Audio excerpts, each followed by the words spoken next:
Media நண்பர்களுக்கு முதற்கண் வணக்கம். இந்த படத்தை பற்றி நாங்கள் தனியாகவோ இல்லை என்னுடைய சக டெக்னீஷியன்ஸ் எல்லாரும் சேர்ந்து இந்த படத்தை பற்றி உங்களுக்கு ஐடியா கொடுத்துருப்பாங்க. முதல்ல இந்த கள்ளப்பருந்து படத்தினுடைய இயக்குனர் பதவிக்கு என்னை வச்ச கலைப்புலி சேகரன் சாருக்கு மிகப்பெரிய நன்றியை தெரிவிச்சுக்கிறேன். எனக்கு ஒரு பெரிய அனுபவத்தை கொடுத்தாரு. அந்த ஒரு தைரியம் தான் அந்த நம்மளால் பண்ண முடியும்ன்ற ஒரு தன்னம்பிக்கையும் கொடுத்தது. அதனால் முதல்ல அவருக்கு ஒரு நன்றியை தெரிவிச்சுக்கிறேன். சுட சுட படம் எப்படி ஆரம்பிச்சதுன்னு கேட்டிங்கன்னா, நான் அந்தளவுக்கு பெரிய கோடீஸ்வரன் கிடையாது. என்னுடைய படிக்கும் பொழுது என் கூட இருந்த நண்பர்கள், என் கூட ஒர்க் பண்ண நண்பர்கள் எல்லாமே என் மேலே வச்சிருந்த ஒரு நம்பிக்கையை வச்சு சின்னதாக ஒரு சில அமௌண்ட்டு கொடுத்து என்னை ஒரு 1.5 வருஷ காலத்தில் மிகப்பெரிய போராட்டத்துக்கு அப்புறமா இந்த படத்தை முடிச்சிருக்கோம். இப்போ ரிலீஸுக்கு தயாராக இருக்குது. இதுதான் இதனுடைய கதை. அந்த நண்பர்களுக்கு இந்த சமயத்தில் மீடியாக்கள் மூலமாக என் மனமார்ந்த நன்றியை தெரிவிச்சுக்கிறேன். அந்த மாதிரியான நல்ல உள்ளங்கள் எனக்கு கடைசி வரைக்கும் கூட வரணுன்ற ஒரு வேண்டுகோளையும் இந்த இடத்துல நான் வைக்கிறேன். மற்றபடி இந்த சுட சுட படத்தை பற்றி சொல்லணும்னா, இது கீழே சம்பவாமி யுகே யுகேன்னு ஒரு கேப்ஷன் இருக்கும். அது என்னன்னு பார்த்தீங்கன்னா, மகாபாரதத்தில் போர்க்காலத்தில் யூஸ் பண்ணக்கூடிய ஒரு வார்த்தை. ஏன் அந்த சம்பவாமி யுகே யுகே? இது ஒரு த்ரில்லர் சப்ஜெக்ட்.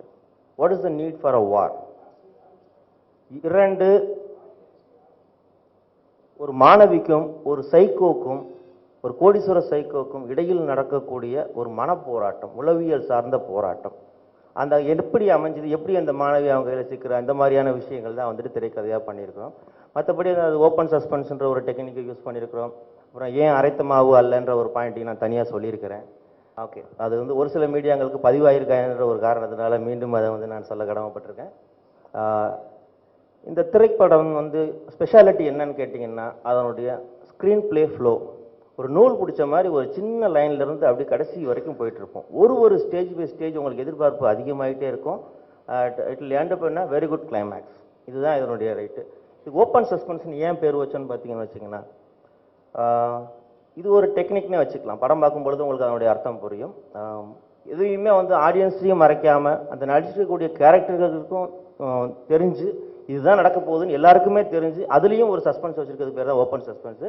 இது I learned from the technical people. I thank them right now. அடுத்தது பார்த்தீங்கன்னா, அரைத்த மாவு அல்லன்ற ஒரு கேப்ஷன் எல்லா பேனர்லேயுமே இருக்கும். அது ஏன் பண்ணுறோன்னு கேட்டிங்கன்னா, எனக்குள்ள ஒரு தைரியம் அப்படின்னு தான் நான் சொல்லணும். ஏன்னா அதை ஓப்பனாக அந்த ஸ்டேட்மெண்ட்டை விட முடியாது. இன்றைக்கி ஒரு எல்லா ஃபார்முலாக்குள்ளே தான் படம் பண்ணிகிட்டு இருக்காங்க. ஓப்பனிங் ஃபைட் சாங் இந்த மாதிரி தான் பண்ணிகிட்டு இருக்காங்க. பட் நான் அப்படி பண்ண விரும்பலை. ஏன்னா தமிழ் மக்களுடைய ரசிப்புத்தன்மை மேலே எனக்கு பயங்கர நம்பிக்கை உண்டு. இப்போ சமீப காலத்தில் வெளியான பீஸா பார்த்துருப்பீங்க, நடுவில் கொஞ்சம் பக்கத்தை பார்த்துருப்பீங்க. அதெல்லாம் எந்த ஒரு ஃபார்முலாவும் கிடையாது. அந்த ஃபார்முலாவெல்லாம் தூக்கி ஓரம் தள்ளிட்டு அவங்களுடைய திரைக்கதை திறமையையும் மேக்கிங் டெக்னிக்ஸ் மட்டும் நம்பி பண்ணியிருக்காங்க. அது ஒரு வெற்றியை தேடி தந்திருக்குது. அந்த அளவுக்கு என் படம் இருக்கும்ன்ற நம்பிக்கை எனக்கு இருக்குது. அதுக்குண்டான ஆதரவை நீங்கள் தருவீங்கன்ற ஒரு நம்பிக்கையும் எனக்கு இருக்குது. இந்த சமயத்தில் என் கூட ஒர்க் பண்ண அந்த டெக்னீஷியன்ஸை பற்றி நான் பேசணும்னு ஆசைப்பட்றேன். முதல்ல எனக்கு பக்கத்தில் உட்காந்துருக்க துர்கா, இவங்க வரும்பொழுது 8வது சின்ன பொண்ணாக வந்தாங்க. ராமர் படத்தில் தங்கையாக அறிமுகமாக இருந்தாங்க. இந்த கேரக்டர் சொன்ன உடனே பயந்தாங்க. சார் நானான்னாங்க. இல்லைம்மா அவன் டைலாகே கிடையாதுமான்னேன். சார் நான் பண்ணுறேன் சார். நாங்கள் முதல் நாள் ஷூட்டிங் என்ன சார் இப்படி இருக்குது நாங்கள். ஆனால் சின்ன குழந்தைன்னா அதான் சின்ன குழந்தைன்றது ஒரு விஷயத்தையும் கப்புன்னு பிடிச்சிக்கிட்டு அருமையாக பண்ணி கொடுத்தாங்க. ஆக்சுவலி என்னை கேட்டால், நான் கூட இந்த படத்தில் ஒரு சின்ன ரோல் பண்ணியிருக்கேன். நான் கூட அதிக டேக் வாங்கியிருக்கேன். பட் ரொம்ப கம்மியான டேக்கில் படத்துக்கு ஒத்துழைப்பு கொடுத்ததில்ல. முதல் பெருமை யாருக்கு போய் சேரும்னா துர்காவுக்கு போய் சேரும். She was very good enough. அந்த 8வது படிக்கிற ஒரு பொண்ணுக்கு இவ்வளோ கிராஸ்பிங் கெப்பாசிட்டியாக நான் கொஞ்சம் ஆச்சரியப்பட்டிருக்கேன். நல்லா பண்ணி கொடுத்தாங்க. ரொம்ப நன்றி துர்கா, ரொம்ப நன்றி. அடுத்து பார்த்தீங்கன்னா, சோபினா அவங்கள பற்றி சொல்லணும்னா, டெடிக்கேட்டட். காலங்கத்தால் 7 மணிக்கு வந்தவொடனே ஸ்கிரிப்ட் பேப்பர் எடுத்துகிட்டு அங்கிட்டு நடந்துக்கிட்டு 10வது பரீட்சைக்கு போகிற மாதிரி படிச்சுக்கிட்டே இருப்பாங்க. எந்த ஒரு விஷயமும் இருக்காது. டிஃபனை கூட நம்ம சொல்லணும் வரணும்னு சொல்லுவாங்க. அந்த மாதிரி ஒரு டெடிக்கேஷன். ஸ்பாட்டில் என்ன ஆக்ஷன் சொல்லியாச்சுன்னா டக்குன்னு அவங்களுக்கு என்னென்ன பண்ண முடியுமோ பெஸ்ட்டாக கொடுத்து முடிச்சுவாங்க. அந்தளவுக்கு ஒரு டெடிக்கேட்டிவ் ஆர்டிஸ்ட். அவங்க என் படத்தில் ஒர்க் பண்ணது எனக்கு ஒரு பெருமையாக நான் கருதுறேன். அடுத்தபடியாக சொல்லணும்னு பார்த்தீங்கன்னா, Charles Melvin sir. Slow and steady wins the race. இதை ஃபாலோ பண்ணக்கூடிய ஒரு நல்ல மனிதர் எனக்கு தெரிஞ்ச வரைக்கும் சார்லஸ் மெல்வின். எதுக்குமே அவசரப்பட மாட்டார். ஐடியாஸை கேதர் பண்ணிக்குவார். இப்படி பண்ணணுமா சாங்க, இப்படி பண்ணணுமா sir give me one day, டக்குன்னு போடுவார். மறுநாள் இம்ப்ரெஸ் பண்ணுவோம். நிறைய 6வது சீக்வன்ஸ் பார்த்தீங்கன்னா எவ்வளோ சஜஷன் கொடுத்தாலும் அவர் ஒரு புதுசாக நம்மளையும் தாண்டி ஒன்று யோசிச்சுட்டு ஒன்று பண்ணுவார். அது பார்த்தீங்கன்னா மீண்டும் அதை வந்துட்டு ரீசஜஷன்ற ஒரு கான்செப்டுக்குள்ளேயே கொண்டு போக மாட்டார். அவ்வளோ சிறப்பாக பண்ணி கொடுப்பார். அந்த வகையில் சார்லஸ் மெல்வின் அவர்களுக்கு எனக்கு மனப்பூர்வமான நன்றி. 60 சார் சொன்னோன்னு வச்சுங்களேன், அவர் ரொம்ப க்ளோஸ் ஃப்ரெண்ட் ஆகிட்டார். ஏன்னு கேட்டிங்கன்னா, கதை சொல்லி முடித்தவொடனே ஸ்கிரிப்ட் புக் வாங்கிட்டு போயிட்டார் வீட்டுக்கு. டெய்லி ஏதாவது ஒரு சஜஷன், ஏதாவது ஒரு வியூஸ், இது மாதிரி பண்ணணும், இப்படி பண்ணலாமே சார், இந்த மாதிரி பண்ணலாமே சார், இந்த க்ளோஸ்அப் ஃபாலோ அப் ஷாட்டு இதெல்லாம் எனக்கு சொல்லிக் கொடுத்து இது பண்ணால் ரொம்ப சிறப்பாக இருக்கும். ஏன்னா சண்டை காட்சிகளில் மட்டும்தான் அந்த ஷார்ட்ஸ்லாம் யூஸ் பண்ணிருப்பாங்க, ஒரு டாக்கி போர்ஷனில் வைக்கலாம் சார் சொல்லி தைரியம் கொடுத்து அந்த அளவுக்கு சிறப்பாக ஒர்க் பண்ண 60 சாருக்கு எனக்கு மனப்பூர்வமான நன்றி. அண்ட் இத்தனை தடைகளையும் மீறி இன்னைக்கு நான் உங்ககிட்ட பேசிக்கிட்டு இருக்கிறேன்னா அதுக்கு உண்மையான காரணமாக இருக்கக்கூடிய முதல்ல எனக்கு ஃபினான்ஸ் பண்ண நண்பர்கள், என்னுடைய திறமை மேல் நம்பிக்கை வச்ச நண்பர்கள் தாண்டி இன்னைக்கு கரண்ட் சுச்சுவேஷனுக்கு மிஸ்டர் ரவி கந்தசாமி அவர்கள். அண்ணன் தான் கூடுவேன் இது வரைக்கும். அவர் இன்னைக்கு வரைக்கும் நான் சார்னு கூப்பிட்டதில்லை. கள்ளப்பறந்து படத்தில் ஒர்க் பண்ணும்போது எனக்கு ரொம்ப பழக்கமானவர். அண்ணன் தான் கூடுவேன். அந்த படத்தை பார்த்துட்டு வந்து நான் பண்ணித்தரேன்னு தைரியம் கொடுத்தவர். ஸோ அதனால் அவருக்கும் இந்த சமயத்தில் நன்றி தெரிவிச்சுக்கிறேன். அதை கிட்டத்தட்ட எல்லாம் சொல்லியாச்சுன்னு நினைக்கிறேன். தனித்தனி இதில் நிறையா வந்திருக்கும். எதையும் யாரையும் மிஸ் பண்ணியிருக்க மாட்டேன்னு நினைக்கிறேன். அண்ட் மெயின் ரோல் பண்ண ஈரா அண்ட் லீமா அவங்க வந்துட்டு வேறு ஷூட்டிங்கில் பிஸியாக இருக்கிறாங்க. அவங்க ப்ரெஸ் ஷோவில் மீட் பண்ணுவோன்ற ஒரு நம்பிக்கையில் மற்றபடி எல்லாரையும் நம்ம கவர் பண்ணிட்டோம். ஓகே, இது ஜென்ரலாக ஒன்று சொல்ல வரேன். இந்த current evening why this movie right now, what is the need for this movie, சுட சுட வாய். இப்போ பார்த்தீங்கன்னா டிசம்பர் மாதம் ஒரு டெல்லி சம்பவம் நடந்திருக்கு. இப்போ பார்த்தீங்கன்னா இதுக்கு நவம்பர் மாதம் பார்த்தீங்கன்னா பேப்பரில் அவ்வளோ நியூஸ் கிடையாது. இந்த ரேப் கேஸ் இவ்வளோ பதிவாயிருக்குன்றது கிடையவே கிடையாது. அந்த டெல்லி மேட்டர்னால என்ன ஆகுதுன்னு பார்த்தீங்கன்னா 15 நாளைக்கு 45 கேஸ் ஃபைல் பண்ணிருக்காங்க. ஸோ அது ஒரு விழிப்புணர்வு வந்திருக்குது. அதையும் தாண்டி இந்த படம் சைபர் கிரைம்ன்ற ஒரு தாட்டில் எந்த அளவுக்கு சமூகத்தில் விழிப்புணர்வை ஏற்படுத்த முடியும் அப்படின்ற ஒரு முயற்சி தான் இந்த சுட சுடன்ற ஒரு திரைப்படம். ஸோ இது வந்து சமூகத்துக்கு தேவையான படம், பெற்றோர்களுக்கு தேவையான படம். இந்த பேரண்டல் கைடன்ஸ்னா என்ன அப்படின்னு சொல்லி பெற்றோர்கள் இனிமேட்டு ஆர்வம் காட்டுவாங்க. இந்த படம் பார்த்ததுக்கு அப்புறமா பேரண்டல் கைடன்ஸ்னா என்னன்ற ஒரு எண்ணம் அவங்க மனசில் ஏற்படும். அதை எப்படி நம்ம வீட்டுக்கு கொண்டு வர்றது, நம்ம குழந்தைகளுக்கு அதை எப்படி பயன்படுத்துறதுன்ற எண்ணங்கள்லாம் கண்டிப்பாக அவங்களுக்கு வரும்.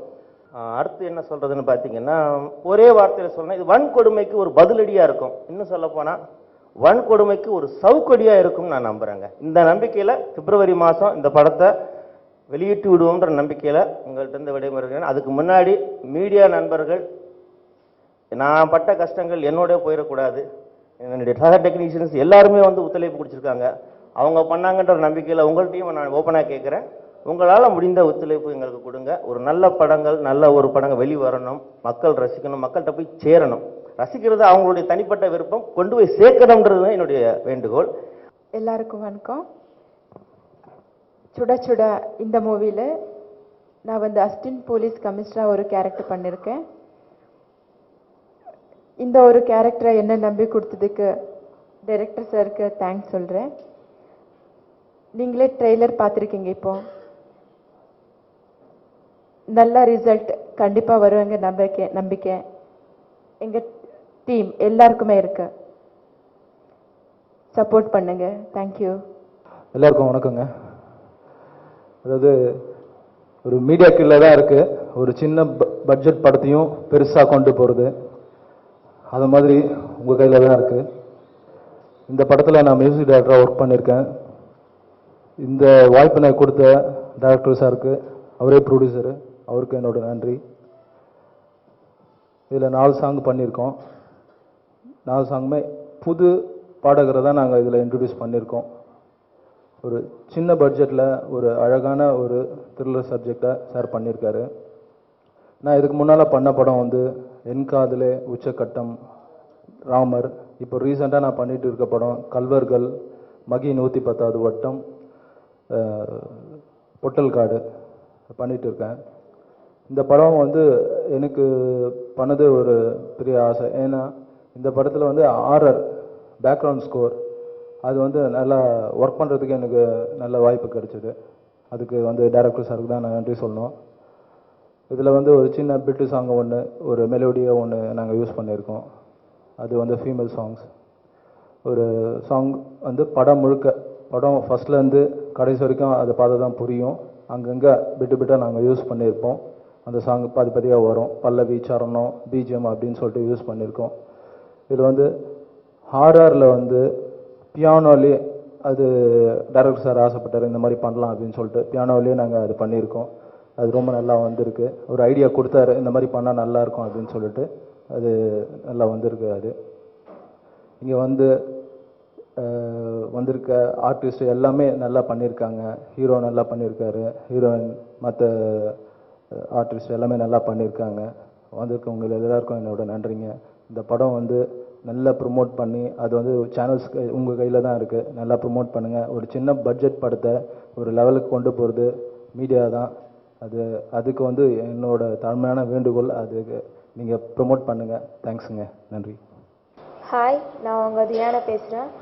ஆக்சுவலி இந்த ஃபிலிமில் எனக்கு டைலாக்ஸே கிடையாது. ஸோ ஃபர்ஸ்ட்லேருந்து எண்ட் வரைக்கும் ஃபுல்லாக ரியாக்ஷனில் போகும். ஆக்சுவலி இது பண்ண முடியுமான்னு ரொம்ப கஷ்டமாக இருந்துச்சு சார் சொல்லும்போதே எனக்கு. ஆனால் அவர் என் கூட ரொம்ப இது பண்ணிட்டு, ஸோ இந்த சீன்ஸ் இப்படி பண்ணால் உனக்கு நல்லாயிருக்கும், ஸோ அப்படி பண்ணால் நல்லாயிருக்கும்னு சரி ஒவ்வொரு சீனாக சொல்லி கொடுத்து நல்லா சூப்பராக பண்ணி கொடுத்ததுக்கு சார் நான் தேங்க்ஸ் சொல்லிக்கிறேன். இந்த ஃபிலிமில் எல்லாரும் ரொம்ப கஷ்டப்பட்டு ரொம்ப அழகாக பண்ணியிருக்காங்க. ஸோ எல்லாருக்கும் ஒரு தேங்க்ஸ் சொல்லிக்கிறேன். இந்த யாழினி விஷன்ஸ் இந்த பேனரில் நான் பார்த்த வரைக்கும் எந்த ஒரு டெக்னீஷியனும் சம்பள பாக்கின்னு சொல்லி போய் நின்னதே கிடையாது அந்த கம்பெனியில். அதாவது ஒரு சில கம்பெனிகள் தான் நம்ம விரல் விட்டு சொல்லலாம்.